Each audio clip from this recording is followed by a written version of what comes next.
Pilar com mais ácido na cobertura. Você já teve esse problema? Fala calculista, Pedro Santana na área. Estou aqui para mais um vídeo avançado de Eberic. Nesse vídeo nós vamos ver o projeto do engenheiro Gustavo. Ele mandou para mim um arquivo reclamando que praticamente todos os pilares dele estão com mais ácido no lance da cobertura. E ele esperava o contrário, porque esse pavimento aqui é o pavimento mais carregado e ele também tem um pé direito maior, tem um pé direito de 6 metros, né, contra um pé direito de apenas 4 metros no lance da cobertura. Eu pedi o arquivo aqui e comecei a dar uma olhada, né? E o que eu vi, ele já tinha apontado para mim isso, era de que lá no pórtico, não é?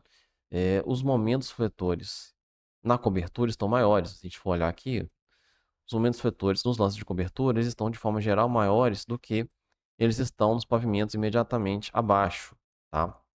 Ó, do lado de cá, ó, bem mais nítido para a gente poder observar. Ó. No lance de cima, momento maior do que no lance de baixo, tá? Por que isso está acontecendo? Tem alguma coisa que a gente possa fazer a respeito?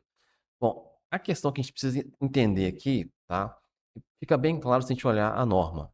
A norma tem uma fórmula simplificada, né? Baseada aqui nesse esquema, para a gente obter o momento fletor na ligação da viga com os pilares, tá? No caso aqui, os pilares de extremidade. E esse esquema aqui é lógico uma simplificação, né? Não vai bater com o cálculo do pórtico. E é uma simplificação também que ela só é válida para as cargas verticais, né? Para carga de vento ela não serve. Mas é uma simplificação bastante esclarecedora. Se a gente for olhar aqui nesse esquema, para a gente analisar, vamos pegar aqui como exemplo o nosso pilar P23, ó, tá? P23 nós vamos pegar então, qual o momento fator que essa viga aqui, tá? Deixa eu até ocultar aqui. Qual o momento fator que essa viga vai aplicar nesse pilar?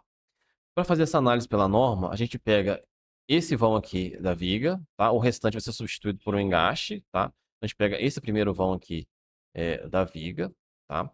Nós vamos pegar aqui metade do pilar do lance de cima e metade do pilar do lance de baixo e montar esse esquema aqui. A gente pode montar isso aqui, por exemplo, no F2. Tá? Eu peguei aqui as cargas de acordo com o Ibérico e peguei a metade do pavimento do lance de cima, metade do lance de baixo. O vão da viga é de 6 metros, montei esse esquema aqui. E a gente consegue, por exemplo, aqui obter os esforços. O esforço, o momento fletor negativo na viga foi de 73,9 kN vezes metro. Esse momento fletor aqui ele é equilibrado pelo pilar, né, pelos dois lances do pilar. Então aqui, 44 kN vezes metro foi para o lance de cima e 29,7 foi para o lance de baixo. Os dois valores aqui somados vão bater certinho com 73,9, né? A diferença aqui de arredondamento. Então a gente viu que o lance de cima puxou muito mais momento desse pavimento, né, do que o lance de baixo. Por que isso aconteceu? Justamente porque o lance de cima, ele é menor, ele tem um pé direito menor, tá? Isso fica claro quando a gente analisa aqui a expressão da norma, tá? Ó, o momento fletor que vai para o tramo superior do pilar segue essa expressão aqui, e que vai para o tramo inferior segue essa expressão.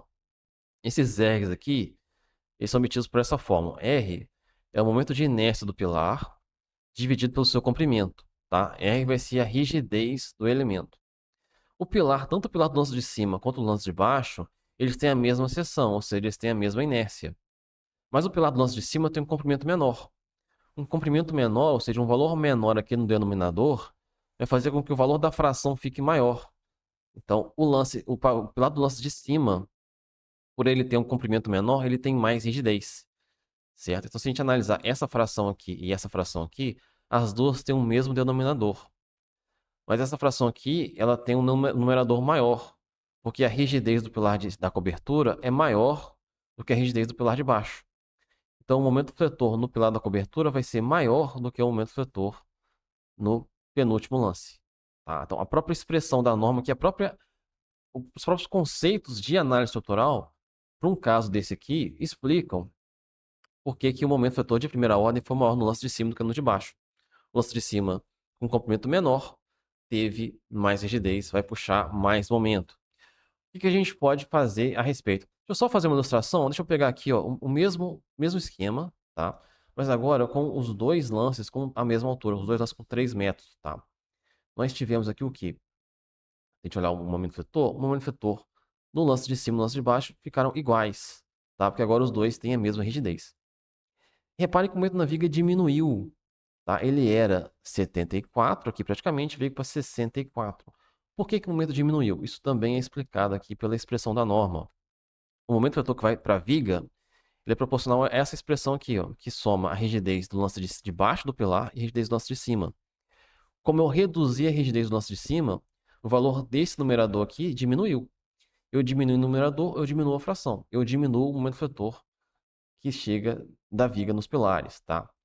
Eu tendo menos momento vetor na viga, e sendo o momento vetor da viga que vai para os pilares, eu tenho menos momento vetor que vai para os pilares, né? Então, aqui, isso ajudou a aliviar mais ainda o lance da cobertura, né? E veio aqui de 44 para 32 kN vezes metro, ok?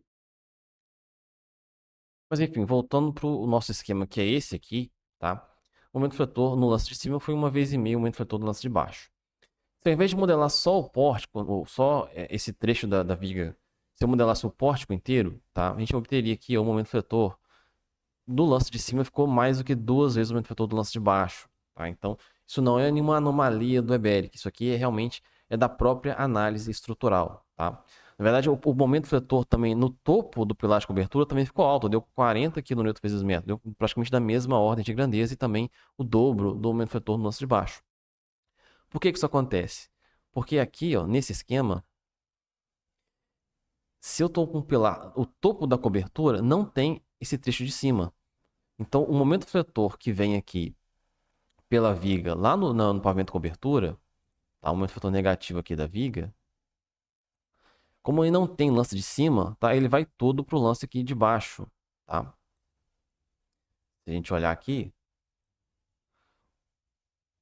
aqui nós tínhamos 65 kN vezes metro no pavimento, no penúltimo pavimento, que era o mais carregado, né? No pavimento cobertura, o momento vetor negativo na viga era só 40. Ele foi menor, porque esse pavimento está menos carregado. Só que esses 40 foram todos para o pilar. Foram todos para o lance de cobertura, porque não tinha outro lance para dividir a fatura aqui do momento vetor. Enquanto aqui embaixo, os 65 foram divididos entre dois lances. Então, esse também é um outro motivo pelo qual muitas vezes o pilar de cobertura dá mais armadura. Ele muitas vezes tem mais momento, porque o momento vetor da viga que se liga nele vai todo para esse lance. Não tem um lance de cima para repartir a carga. Mas enfim, já entendemos aqui o que está acontecendo. Isso aqui é até uma ilustração do que acontece quando não tem um lance de cima. O momento vetor vai todo para o lance de baixo, né? Mas já entendendo todo esse conceito, o que a gente poderia fazer aqui no Eberic para poder resolver? Ó? O pilar P23, que eu peguei de exemplo, está dando 16 barras de 10 no lance de cobertura e a metade no lance de baixo. Tá coerente aqui com o fato dele estar com o dobro do momento em cima, né? Uma alternativa muito comum aqui e muito eficiente, na maioria dos casos, é aplicar nó semirrígido, tá? Com o nó semirrígido, a gente diminui o momento negativo que está chegando na viga, na ligação com o pilar, né? E diminuindo o momento vetor na viga, a gente já viu que também vai diminuir o momento nos pilares, tá? Mas para esse caso específico aqui, nó semirrígido não seria uma boa ideia, tá? Ele não daria bons resultados. E eu vou explicar por quê no próximo vídeo, tá? Para esse vídeo não ficar muito longo. Quais são as outras alternativas aqui que a gente poderia adotar, tá? A gente já viu que quando a gente diminui a rigidez dos pilares, né, que a rigidez, que o momento vetor na viga diminui. Então, uma alternativa seria a gente simplesmente vir aqui e reduzir o pilar, tá? Reduzir o pilar no lance da cobertura. O lance da cobertura ficou com 20 por 30, e no lance de baixo ele permaneceu com a seção que já tinha, ó, que era de 20 por 50. Vamos ver o que aconteceu? O P23, que estava com 16 de 10 em cima, ele ficou com 10 de 10. Tá? E embaixo ele continuou com as mesmas 8 barras de 10 que tinha antes. Então eu consegui, reduzindo a seção de concreto no lance da cobertura, eu ainda assim reduzi a armação. Tá? Porque agora o pilar tem menos rigidez, tem menos momento vetor na viga, indo para os pilares, e eu consegui diminuir a armadura. Essa opção aqui pode ter um inconveniente. Qual que é? O inconveniente executivo. Lá na obra, o pessoal já vai ter a forma pronta para fazer o pilar de 20 por 50. Eles vão ter que mexer nessas formas para que elas fiquem com 20 por 30 no lance de cima.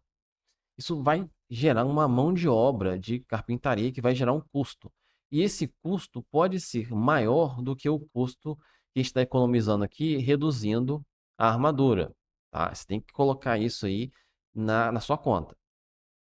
Qual foi uma outra alternativa, então, que eu sugeri para o Gustavo, né? Vamos tentar, então, reduzir para 20 por 30 os pilares de cima e embaixo, reduzir a prumada inteira para 20 por 30, assim eles usam a mesma forma, tá?